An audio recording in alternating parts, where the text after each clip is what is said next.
Hey guys, let's go over the GT check-in. Here's two charges that are making electric field between them. Which of the statements is true?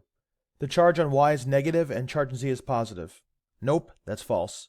The lines go out of Y, therefore Y's got to be a positive charge.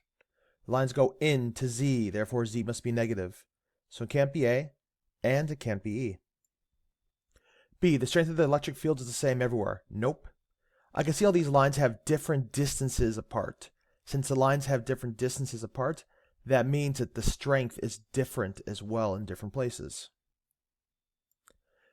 The electric field is strongest midway between Y and Z. Also, that's going to be false. I know that because here, the lines are kind of further apart than they are in other places. D, a small negatively charged object would move to the right. Okay, let's make sure. If we put a negative charge here, I know that's going to repel from this one, so it's going to move right, so that seems right. But I could have done it a lot easier. The field's going in. That's the way a positive charge moves. Negatives move opposite the field. So the field is going left at this point, and a negative charge would move right.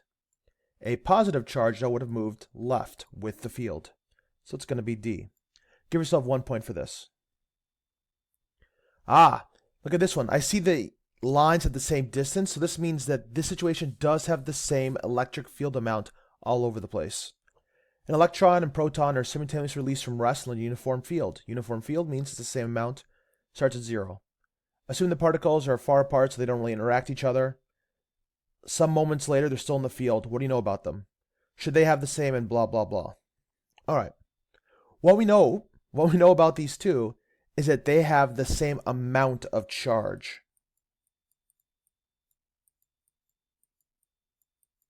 This value.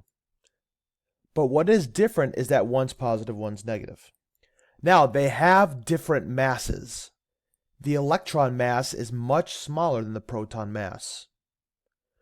They have the same field. They have the same amount of charge. Therefore, they have to have the same amount of force on them, which is letter E. Now, what they're going to do with that force is different, however. The proton's going to move left with the field. The electron's going to move right. So they're going to have different directions of motion. These three next ones are all going to be false as well, because they all pretty much say that they're going to move the same from the force. But since force equals ma, and they have different masses, they're going to move differently from the same force. Therefore, the only thing they're going to do is have the same force, but much different motions from it. Give yourself 1 point for that one again. Now, finally, for the third one, an electron is accelerated from rest by that many seconds in a uniform field that exerts a force. When I see the word electron, I immediately underline it. I know that the charge is at 1.6 times 10 to the negative 19 coulombs. And then I have a force here. 8 times 10 to the 15. Negative 15, I'm sorry, newtons.